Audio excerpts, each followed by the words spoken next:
So who is the cinephile mentioned in the lyrics of Taylor Swift's LOML? Well, first off, with the caveat that I don't believe that any song that she's released in the past 6 years or so is just about one topic or one subject, and I believe that basically every line of her work has multiple layers of meaning. I primarily analyze Taylor Swift's work from the perspective that it is about her all-time favorite muse, herself. Different versions of herself, different facets of her personality, her past self versus her present self, her inner child, her public persona, Brand Taylor, the perfectly perfected pop star, versus Taylor Swift, the human being who has natural flaws like all the rest of us. All of these different versions of Taylor exist somewhat in conflict of each other, but also all of these versions of Taylor are part of the whole of who Taylor is. I think that's the most interesting and one of the most deep ways to analyze her lyrics and her songs and things of that nature, and from that perspective, I believe the cinephile is herself, and I believe the cinephile kind of exists as one of the clues that it is about she herself. And broadly, I think a lot of people minimize her interest in film and also the skill that she has in filmmaking and as using film in her music videos and things of that nature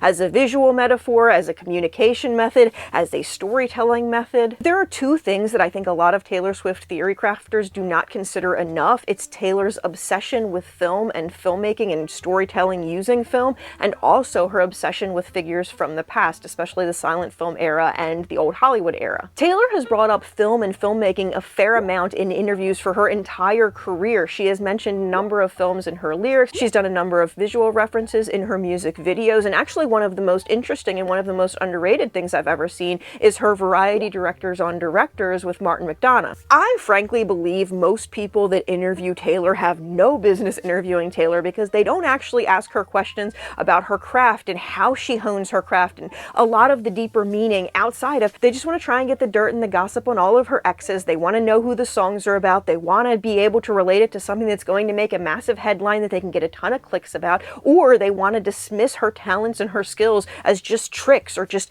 you know, she just happens to do well. It's like, it's so interesting how little credit Taylor often gets for her own work. Seeing her talk to a director that she clearly respects and that seemingly respects her in kind is such a refreshing change of pace. He actually asks her genuinely good, interesting questions about her process and why she likes filmmaking and all of these things, and it is one of the most underrated interviews that I have ever seen. And for those of you who know what I'm talking about, she's wearing the lying outfit in it, which is very interesting. If I recall correctly, this released the same time that Midnight's did, and she actually drops hints about TTPD. At the very beginning, she calls herself a poet, and also I believe towards the end half of the interview, she name drops the manuscript. And like I said, this is around the time Midnight's was coming out. It gives us some conception of where she was, where her head was, things of that nature. And there are a number of interesting tidbits from this video itself. I have often wanted to do a deep dive on it, but I just figured it was something that nobody would be interested in because it's a video from 2 years ago. But there are so many interesting hints, like the things that I've just mentioned, but also just the way she talks about filmmaking and how she got into filmmaking and why she likes it. All of those things are incredibly interesting, especially when we're considering what the future of Taylor Swift's career is going to look like. She initially discussed how she didn't really want to be a filmmaker at first. She just was a storyteller who was looking for better avenues to storytell. And in fact, she didn't think she would be allowed or permitted to be a filmmaker. It wasn't until she was trying to do the video for The Man and she wanted to do the gender swap and she wanted to have a female director, somebody who like understood the vision and understood the pressures of a woman who's in a like traditionally male career field doing things that a lot of people only respect when men do it. And it's a very good idea to want to have a female director who can really put themselves in the same headspace. But unfortunately, everyone that she had reached out to was booked and busy, which she was very happy for them. And it kind of forced her in the position where she's like, well, maybe I'll direct it. And I really genuinely love that music video. As somebody who went to film school, like most people, the first couple of things they direct are not that good. She doesn't get nearly enough credit for her directing skill, especially when you consider the fact that like she really just fairly recently started. She's very good for somebody who didn't go to film school, who isn't like fully immersed in that world, but I do think that she probably behind the scenes has a lot of filmmaker friends. There are a couple of filmmakers whose daughters, including J.J. Abrams, that she seemingly is buddy-buddy with, and I'm really fascinated by her interest in film. And as somebody who really loves film and who feels the industry is lacking because a lot of the major films are made very formulaically, I feel like an injection of new blood, a person who may be allowed to have complete creative freedom, who might not have to follow the formula because people are like, oh, people are going to watch it because Taylor Swift's name is attached to it. I think that's a good way to inject heart and passion and genuine artistry back into an industry that has been overrun by financial yuckiness. And especially talking about her music videos, it frustrates me that she hasn't gotten as much like popular credit for them, because there are a number of serious directors who have gone from being music video directors to being like good film directors in Hollywood. And I really think that Taylor could be poised to be the next one to do that. And Taylor is very inspired by a number of And Taylor is very clearly inspired by a number of classic old Hollywood figures, especially from the silent film era, the 1930s, that kind of time period. And I think the 1930s time period is really important to her just as a person as a whole. There are a lot of things that she seems to like from it. Like, if I recall correctly, I believe 3 of her residences were built in the 1930s as well. And 2 of them, I believe she's restored. One of them is now a historic landmark. We'll talk about that later. Katharine Hepburn, Marlene Dietrich, Clara Bow, The Sewing Circle, Elizabeth Taylor. There are so many of these old figures that she either takes visual inspiration from, fashion inspiration from. She clearly models her life and how she moves in the celebrity space by how a lot of these old Hollywood actresses managed to survive against like an industry that was arguably even more patriarchal back when they were successful. Taylor seems especially interested in films from the early 1930s, around the era of like right before the Hays Code was enacted. And I want to talk about the Hays Code because I think it's especially important right now. The long story short is that when film was in its infancy, there was no regulatory body, there was no rules. Filmmakers could just kind of put whatever they wanted in film, and there were a number of things that even by today's standards would be considered either progressive or something that would be censored today or things of that nature. And the Catholic Church realized that a lot of their parishioners were going to these movies and being exposed to sin, and they had a lot of political power back then. So basically, high figures in the Catholic Church went to high figures in Hollywood and said, look, either our parishioners can boycott you, or we can have them call their congresspeople to have the government legislate your industry into the ground, or we'll give you these rules that you can voluntarily choose to follow so that our parishioners don't have to be exposed to sin anymore. And that censorship is a period of time that I behoove more people to actually look into, because a lot of the like stereotypes and beliefs and even like tropes like killing your gays and things like that come from the rules that were applied during the time of the Hays Code. Like the Hays Code, if a woman commits adultery or something of that nature, she can't have a good ending. If a person is queer on screen, they can't have a good ending. If you're showing anybody that is being successful, they have to be, you know, an upstanding Christian white man with a family. Like, there were very specific types of people that were allowed to have success in film, and there were a lot of people that had to be shown in a negative light by film. And the reason I'm devoting so much time to this in a video about Taylor is not just because she's very obviously interested in the films from like the time right before the Hays Code was enacted, but also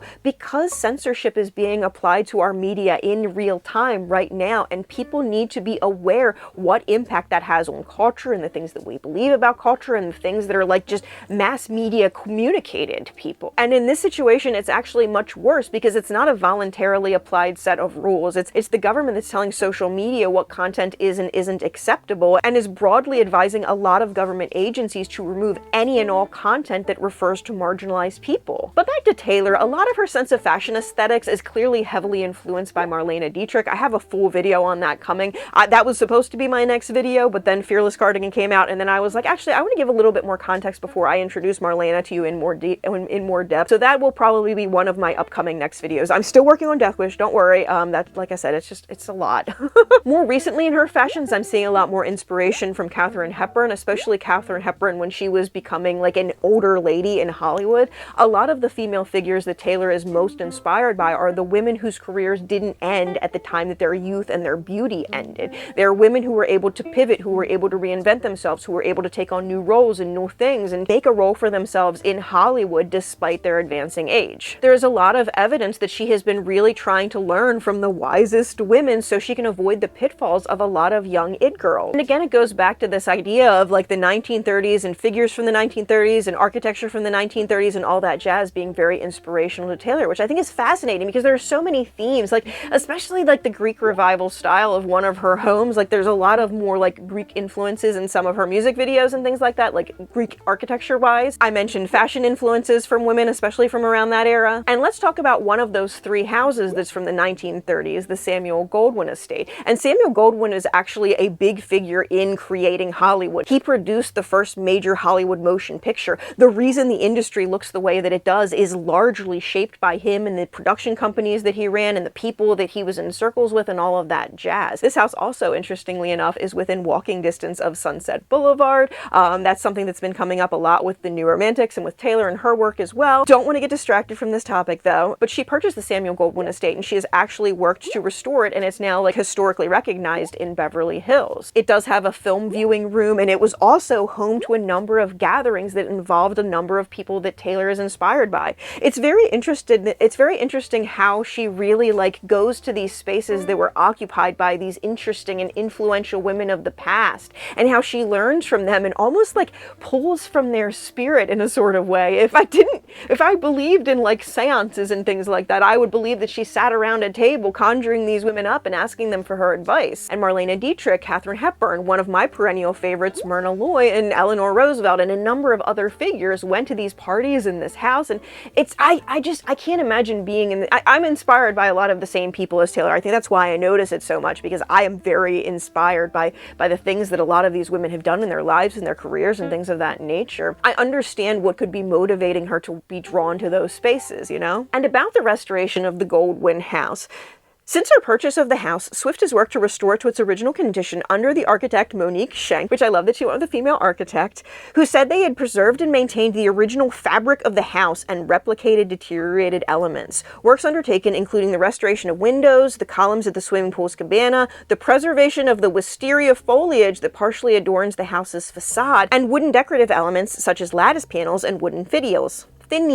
She also purchased one of her New York places from Peter Jackson of Lord of the Rings fame. She has referenced Lord of the Rings in interviews and in her work a couple of times, and I do wonder if, in part, she was deliberately trying to be in a space that had been previously occupied by somebody that she, you know, clearly really looks up to as a filmmaker. Taylor also constantly references films in her lyrics and the visuals in her music videos, in like the bow that she does on stage at the Eras Tour that's very Truman Show inspired. There are a number of visual elements that she's taken that are clearly inspired by Wizard of Oz. There are probably a list of hundreds of films that she's taken little chunks of inspiration from and made it into a tapestry that is wholly her own. I also have my theory that TTPD is in part, because like I said at the top, everything around Taylor is many things, but I believe that it is in part a soundtrack to the film Dead Poets Society, just in reverse track order. I've done a full video on that. There is somebody else who, I didn't realize this until after I started publishing my theory about TTPD and Dead Poets Society, but there's somebody on Reddit who has a theory that involves Midnights and Alice in Wonderland. I believe what's their username? By Wonderland Forever on Reddit. I'll put the link to their post down below. And of course, they're all of her music videos that she's been increasingly taking a hand in molding and shaping into exactly what she wants to be, exactly what she wants to say, how she wants to convey it.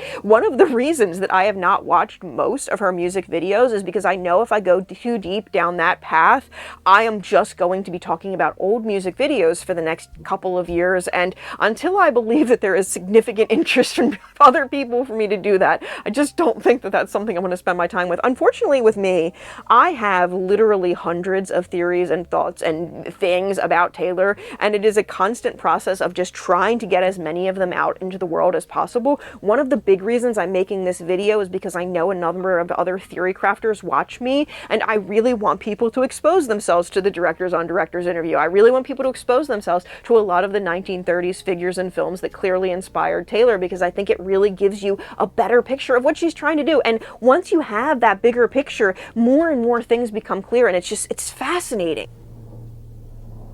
That plane is lower than usual.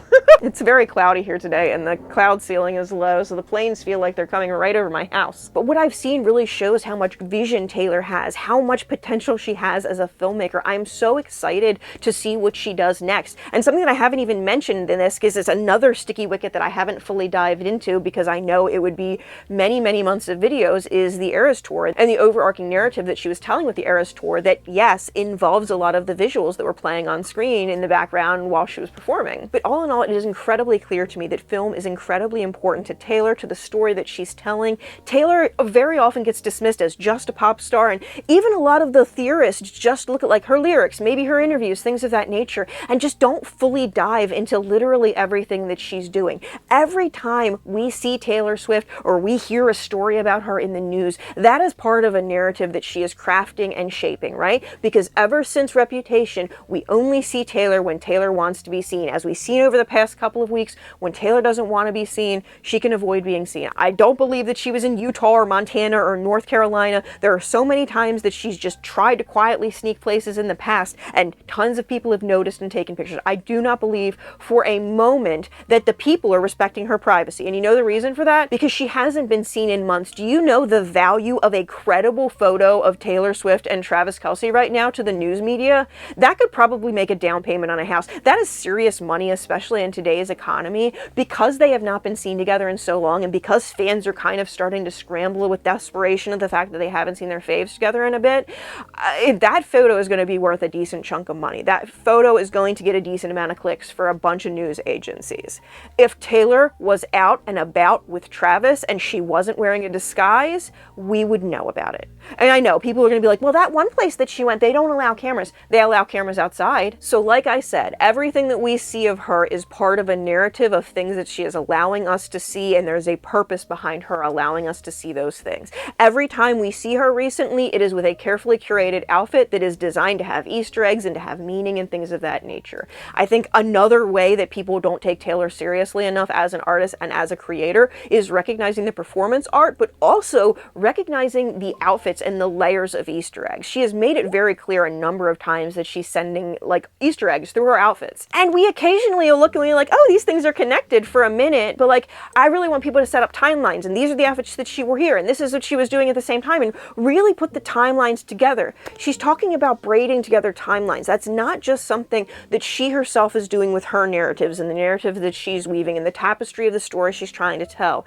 That is also instructive, because part of the way she tells her story is through fans and through fan reaction and through media reaction. She has demonstrated an unprecedented level of ability to get people talking about her in presumably the ways she wants people talking about her. Because, as I'm so fond of reminding people, Taylor's name has intense SEO value for the publications that make news articles about her. News publications want to run an article about Taylor every week, if not every day. If they don't have an article that is flattering, if they don't have an article that's got a lot of truth to it, they're going to go to speculation. They're going to go to things that are negative. There's a very big reason that Taylor weaves the story that she does, tells the story that she does. And like I said at the top of this video, Taylor identifies primarily as a storyteller. And this is something that I've really been trying to get through to people with, that she's not only a storyteller, but she teaches often through parables, through stories of what hurt her that allow other people to learn from the mistakes she's made, but also from the women that she's learned from's mistake. Coming up, I promise, are my Marlena Dietrich video,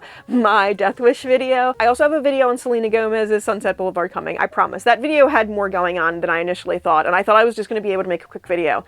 I'm trying to do a balance of quick videos and longer videos, but also, if you're new here, if you've never seen me before, I am AerinMoriarty. I do a lot of content about Taylor Swift from the perspective that Taylor Swift is her own muse. I also do a lot of sapphic media analysis. I talk about my life experience as a late-in-life lesbian, all of that jazz. If any of that stuff is interesting to you, especially if you like content that challenges the conventional media notions of the story that Taylor's trying to tell, that really want to just stop focusing on the men and focus on Taylor, the artist, and the art she's creating, that's basically what I try to do here. If this is your first time seeing me and you really like what I've said about Taylor in this video, I highly recommend this video on Swiftcraft. This video is about a bunch of little theories that are things that I keep in mind that are kind of my analytical perspective when I'm looking at Taylor's work. I have a fairly different analytical perspective when I'm looking at Taylor than I think most people out there.